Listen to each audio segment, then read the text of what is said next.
Faut-il qu'on ait été atteint de cette maladie pour bien en parler? Faut-il automatiquement être une femme pour parler de prothèse? Non. J'en suis peut-être l'exemple. À partir de là, pourquoi un homme dans le bureau? Pourquoi avoir demandé à un juriste de faire partie du bureau? Pour une raison simple. On a parlé de prévention, on a parlé de dépistage, on a parlé de reconstruction. Et ce que j'ai aimé dans le thème de cette association, c'est qu'elle avait l'air de parler de ce que les gens estiment être du superflu, alors que c'est l'essentiel. Reconstruire, ne serait-ce qu'au plan matériel, on reconstruit une maison, c'est merveilleux, on refait les murs, on refait le toit. Ouais, mais s'il n'y a personne dedans, s'il n'y a pas de fenêtres, et si les fenêtres ne donnent pas sur un jardin, à quoi ça sert? Alors le côté esthétique, le côté de penser à l'handicap en général, l'handicap en particulier, en y rajoutant ce qui est le fondamental. Tu as parlé de Trintignant et du bonheur, je parle de ce qui est le geste quotidien, l'humain, l'empathie. On n'est pas que des dossiers, on n'est pas que au bout d'un lit des chiffres et des analyses qu'on essaie de lire en disant est-ce que c'est grave quand on parle de monstrueux, c'est un terme médical ou c'est vraiment une grosse saloperie? Eh bien, tous ces mots-là, tous ces mots que vous, médecins, vous maniez, il aura fallu, quand on rejoint une association, le faire par amitié, autour de noms qui, c'est vrai, sur la place sont des drapeaux, et vous en êtes un, monsieur le professeur. Vous suivre, c'est aussi se dire que l'engagement médical est au quotidien, mais il n'y a pas besoin d'être médecin pour s'engager.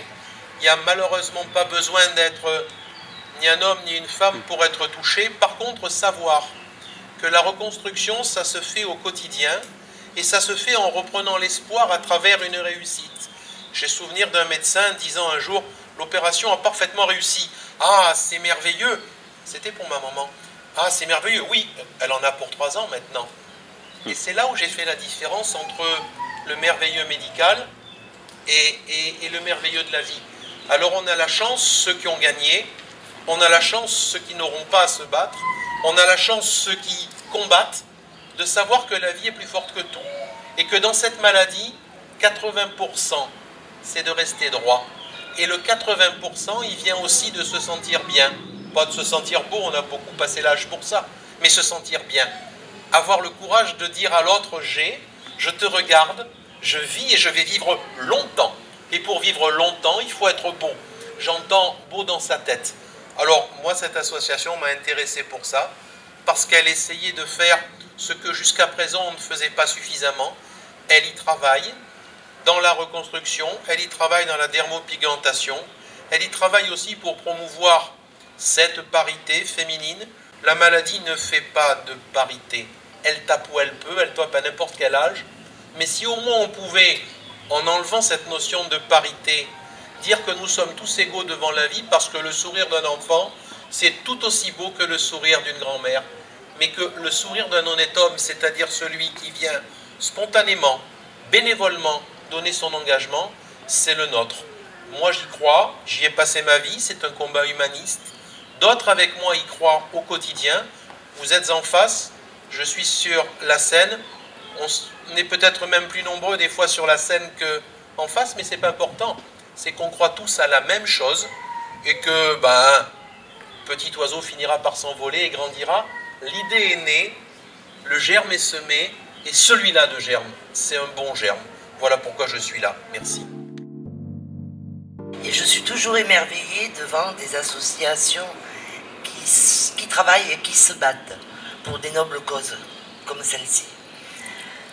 Je sais que des femmes n'avouent pas dans leur milieu professionnel leur maladie, leur cancer du sein ou autre, par peur d'être licenciées ou par peur d'être rétrogradées dans leur travail.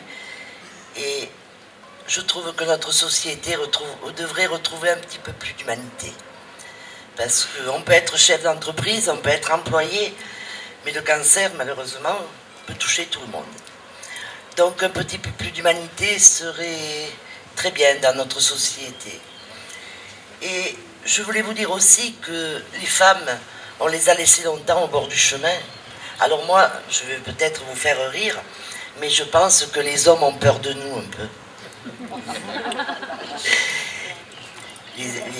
Les hommes un petit peu peur de nous. C'est pour ça qu'on ne voulait pas de femmes dans la politique, on ne voulait pas des femmes à des hauts postes. J'entends parler derrière moi.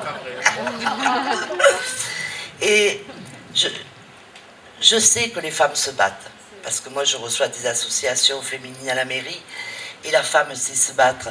Et mesdames, je sais que vous continuerez à vous battre, et que je me battrai avec vous, mais on ne leur laissera pas notre place. Je vous remercie.